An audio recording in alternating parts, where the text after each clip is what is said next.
Lepo zdrav in dobrodošli še v tehničnem delu Kriptopulza, kjer, kot tudi že samo ime pove, si ogledamo malček bolj tehnično plat kriptovalut. Kot običajno si bomo najprej ogledali primerjavo trenutnega gibanja trga s prejšnjim tednom in nato si bomo ogledali še podrobneje Bitcoin in Ethereum s tehničnimi analizami. Kar nekaj zanimivih stvari je, tako da jaz predlagam, da kar začnemo. Najprej seveda CoinMarketCap, da naredimo primerjavo s prejšnjim tednom. Torej, Bitcoin je padel tam nekje za slab 1,5%, Ethereum za kar dobre 3% v primerjavi s prejšnjim tednom. Tether je stablecoin, BNB je padel za 1,62%, Solana pa zanimivo je zrastla za 4,64%. USDC je stablecoin, tako da ga izpustimo. XRP je padel za slabe 3%, Toncoin je tudi kar padel za 5,28%, Dogecoin je tudi padel za kar dobrih 5%, Cardano pa se nekako tako drži na mestu, padel je za samo 0,05%. Dajmo si mi zdaj še pogledati Bitcoin. Pred sabo imamo tukaj dnevni graf in Bitcoin napram ameriškemu dolarju. No in če se spomnite iz prejšnjih videov, sem tukaj jaz omenjal tale dvojni vrh, ki se je izvedel. Izgubili smo tudi mejo 60.000 in zdaj je vprašanje, kaj se bo zgodilo zdaj. Zdaj, kar se tiče same strukture, je tukaj le tale spuščajoča se linija, ki jo lahko označimo. Torej, predvsem bo zanimivo gledati, kaj se bo dogajalo v stiku s tole linijo, enkrat, ko bomo seveda prišli do nje. Ker tukaj imamo en vrh in RSI se kar zdaj nevarno bliža temulemu vrhu in se bojim, da če pridemo do tele linije, naredimo skrito medvedjo divergenco, to je, ko imamo v gibanju cene vrh in nato nižji vrh, medtem ko RSI pa naredi vrh in višji vrh ali pa vrh na tam nekje enaki višini. No, tega zdaj trenutno še nimamo, lahko pa se zgodi, zato je to treba spremljati. Je pa tukaj vseeno ena dobra novica in to je tale, da se je začela kazati bikovska divergenca. Tukaj imamo dno, no, malček bom še enkrat označil. Tukaj imamo torej eno dno in pa ta drugo dno v gibanju cene, nižje dno.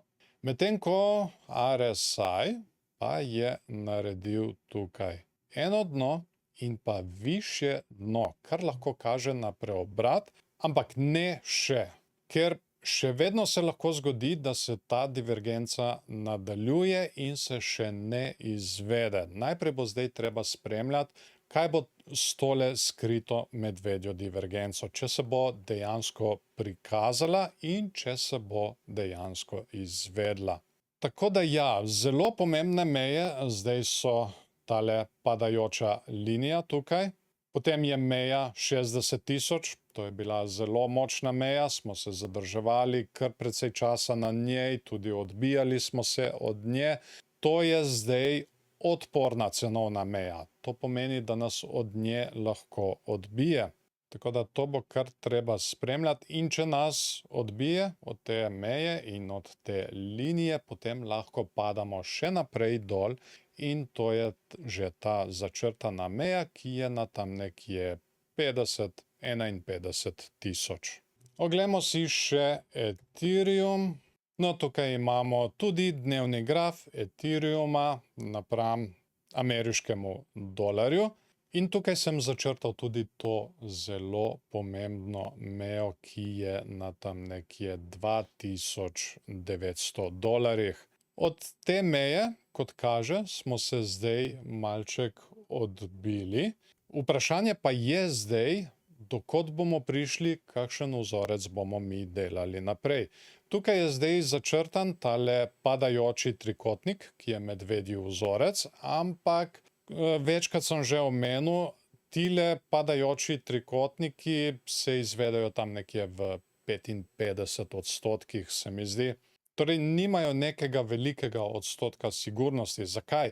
Zato, ker zelo hitro se tale vzorec lahko spremeni tudi v bikovsko dvojno dno. Kot vidimo, tukaj imamo eno dno in tukaj zdaj, kot kaže, delamo drugo dno. Je pa tudi tukaj nevarnost skrite medvedje divergence. Kot vidite, tukaj smo imeli kar konkreten padec in zdaj bo treba gledati, kje bomo mi naredili vrh. Ker tukaj, na primer, RSI že kar sili, tako precej gor in nevarnost ostaja, da pri RSI naredimo tukaj ta prvi nižji vrh in ta drugi, da je višji vrh. Medtem ko gibanje cene pa nekako bolj počasi polzi in je nevarnost, da naredimo tukaj ta prvi vrh, da je višji in ta drugi vrh, da je nižji. Tako da to bo vsekakor za spremljati pri Ethereumu, kot tudi tale spodnja meja, od katere smo se ravno kar odbili in jo bo treba spremljati, če jo bomo izgubili. Ker če jo izgubimo, potem imamo tudi tukaj kar konkreten padec še naprej dol. Tako, to bo to, kar se tiče tehničnih analiz za ta teden. Kaj si vi mislite o teh tehničnih analizah? Sem morda tudi jaz kaj spregledal, kar se lahko tudi hitro zgodi. Marsikdaj se tudi zgodi, da nekdo kaj opazi, kar drugi ne. Če se je slučajno zgodilo kaj takega, kar komentirajte spodaj in z veseljem bomo tudi podebatirali z vami. Dajte videu všeček, če vam je bil všeč, ali pa ne všeček, če vam ni bil.